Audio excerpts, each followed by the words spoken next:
Hello and welcome to another video by the TankNutDave.com team. This video is part of a series looking at the principal attributes of main battle tanks. This video is about the tank's main protection, its armour. The tanks that we all admire from the Second World War were built from relatively simple steel. Their protection relied on the ability to defeat incoming rounds by increasing the thickness and angle of this steel.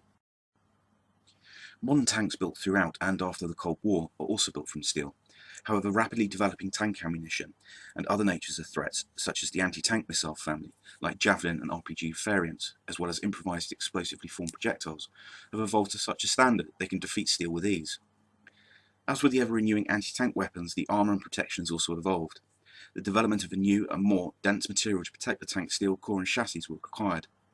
Let's have a look at a brief overview of the natures of anti-tank threats to modern tanks and the types of armour that have now been developed to defeat these threats. Commonly named as the armour-piercing, fin-stabilised discarding sabot round, aka the APFSDS, or known to the British tank crews simply as fin, these lack any type of explosive elements on impact. They rely on kinetic energy, which is the energy which the round possesses due to its motion, and this great kinetic energy is achieved by the speed of the round measured in muzzle velocity. These kinetic energy penetrators are simply long, slender darts, which on average are about 25 to 30 millimeters wide. They are encased in a sabot to enable a 120mm bore smoothbore or rifle main gun to fire them. When a fin round hits its target, the rod, which is made of depleted uranium, is so dense and travelling at such a speed, it will penetrate the armour, causing such vast amounts of overpressure and heat inside the fighting compartment that any biological elements, such as the poor crew, will have devastating and fatal internal injuries inflicted upon them. Secondly comes the cook-off, which is a dramatic fireball when the turret pops off into the sky from when the tank's own ammunition stored inside explodes catastrophically, killing the tank. Standard steel is no longer effective against these penetrators, as they are made from incredibly dense materials like depleted uranium or tungsten. So the secret to defeat a fin round is to deform the tip of the round on impact, so it loses its kinetic energy and fails to penetrate the armour and blow the tank up. You achieve these by using an equally or greater dense material that is used in the penetrator tip, which as a result will either shatter or deform the tip, at which point it resembles a mushroom. Angled armour also increases the chances of a ricochet or a deflection. These dense materials are often referred to as ceramics, which are inorganic materials. The first real example of this was laminate armour. Laminate armour is a ceramic inserted between two layers of steel and was used on the Russian T-64 main battle tank. However, anti-tank weapons soon advanced and defeated this new laminate armour. What it led to was what is now known as composite armour. Composite is short for composition, which is the act of combining parts or elements to form a whole. In this case, it's combining various ceramics, which are normally depleted uranium, tungsten, polythene, fiberglass, other plastics, titanium and resins, to name a few. Compositions of these ceramics, which are normally layered, are then secured on the steel construction, and another steel skin is put on top of the composition to form an outer skin and give the vehicle its distinct shape. A shape charge is used in both heat tank ammunition and anti-tank missiles. The explosive detonates, blowing the inverted copper funnel inside out into a super hot copper jet that simply melts its way through armour. A similar cook-off effect is commonly caused by this round, like a kinetic energy round. Composite armour can be effective against shaped charges if it is thick enough, but there is a much cheaper and easier way to defeat shaped charges, which is simply known as standoff armour. Standoff armour, aka spaced armour. This involves creating a barrier that runs around the vehicle, resulting in a gap between it and the outer skin of the tank. The shaped charge detonates on the outer barrier, and the copper jet then has a greater distance to travel to the skin of the vehicle.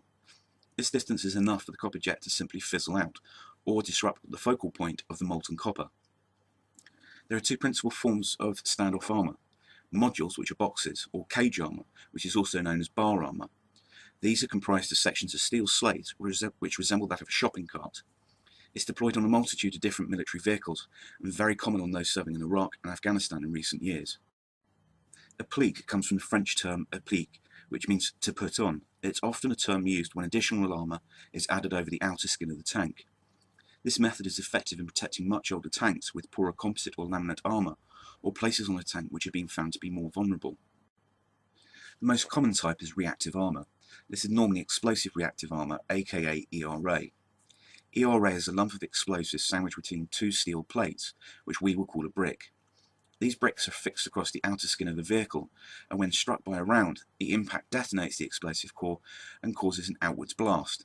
This blast blows the steel plates of the bricks towards the threat, which, if successful, neutralizes or distorts it enough, therefore penetration is not achieved.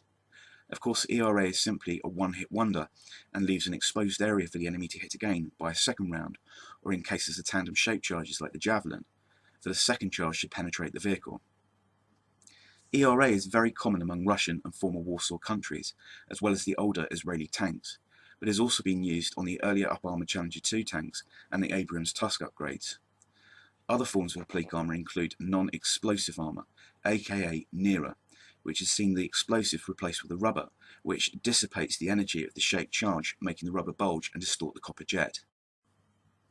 Modules refer to interchangeable components. Modules are typically a box secured to the outer skin of a tank that not only serves as a barrier and forms a standoff armour, but they also have the added benefit of being able to house ceramic, or rather composite materials, inside these, which offer greater protection than other typical applique armour. Sloped armour was first introduced in World War II. It meant that not only was the incoming fire often deflected as it had no vertical surface to penetrate, but also meant that there was not a vertical surface for a shaped charge to form on. Sloping armour also makes the distance for a penetrator to travel greater, lessening its chances. Sloped armour is still a vital element in protection in tanks today. All modern tanks, be it Russia and its former Warsaw allies, or NATO and its Western allies, use tanks that were developed during the Cold War, where it was assumed that the tank was either defending hull down in blocking positions from hordes of tanks or advancing head-on towards the enemy. The greatest threat for both of these was full frontal, which resulted in composite armour covering the frontal arcs of the turret and hull. This meant that composite was not fitted across the sides, rear and top of the turret, making these areas weaker to attack.